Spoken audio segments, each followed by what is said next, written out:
how do you, how do all these connections, how do they start for you? And because you've kicked off this virtuous cycle now, where these things are happening, and you've got the amazing spirit that Martine illustrated of like, okay, maybe this isn't great for me because this person left, but I care about the whole, the collective. So how did these connections start, and what was the turning point for you where this became like part of the ethos of everything at Endeavor to where we are now? I will tell, because it's actually a story that involves Wences. So who Reed calls patient zero of Bitcoin, who definitely was patient zero of Endeavor.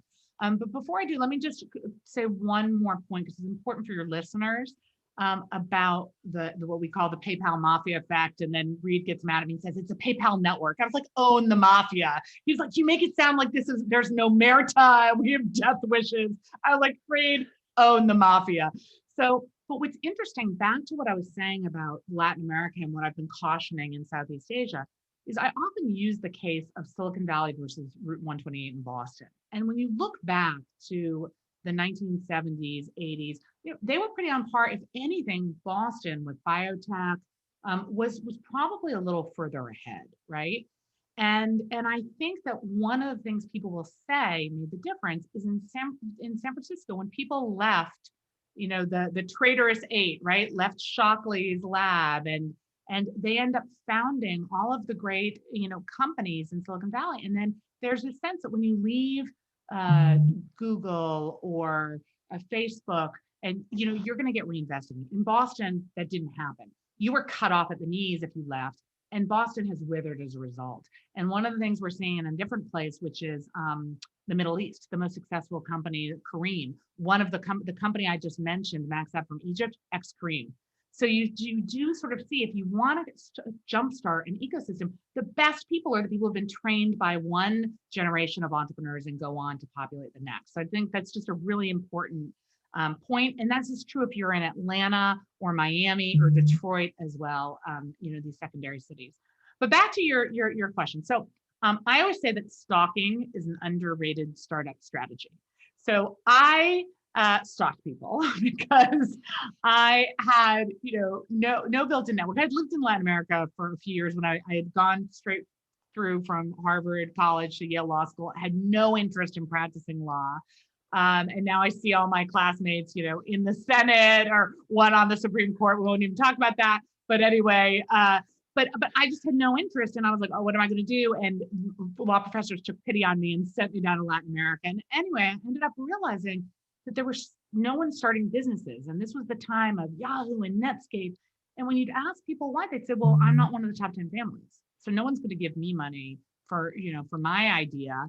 And then referring to Steve Jobs, you're starting with Steve Wozniak, Apple, in his garage. One Brazilian said to me, I don't even have a garage. Like, how am I supposed to start? This Silicon Valley story doesn't even resonate with me. Sir, Google started in the garage of the Wojcicki. No, I don't have a garage. So that's when I said, oh my God, we need some local role models. And Peter Kellner and I started out, and we said the whole premise is, if you have really great success stories, it's not only going to inspire the next generation of entrepreneurs, but the homegrown funders, because you need those funders who are pro-entrepreneur to also seed the ecosystem.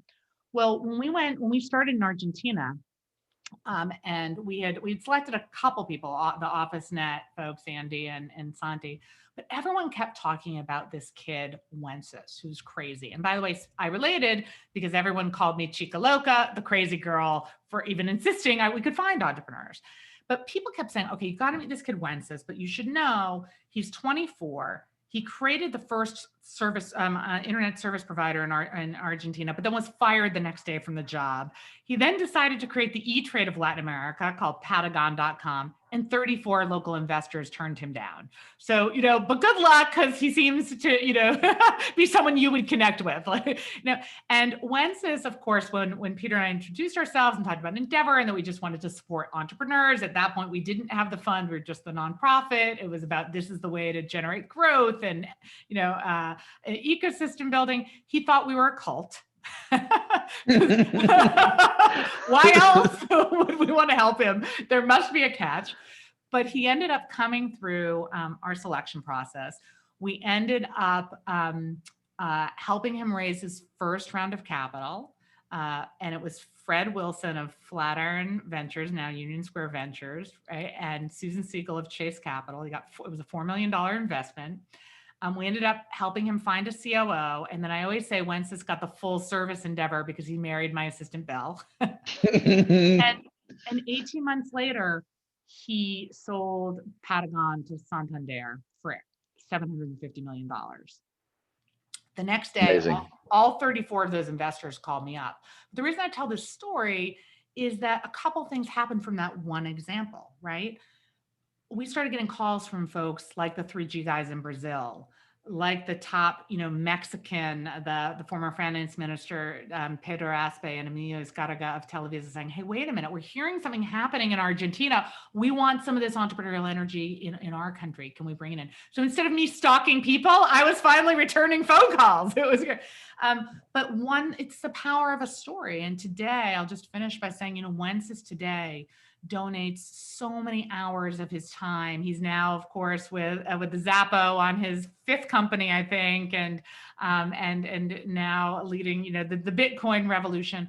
But Wences sort of saw the way his story inspired folks like Marcos Galperin, who was at Stanford, dreaming of starting Mercado Libre, and paying it forward. Wences actually was one of the first people to write a check in my business. So there you go. So there you go. It's the way it works. And there's you invest 1% of your net worth in Bitcoin like you told everyone to? No, but I can recall the session at Endeavor where if I would have listened to him back in I don't know when, I remember when he hosted it and Bitcoin was like a couple $100 or something, or I don't know. And I'm like, I just don't get it. And then, my finally took me a little while. Finally, I'm in the game and I'm understanding it better now, but it's an amazing, he's a visionary and, these success stories, they're so fundamental. This inspiration is so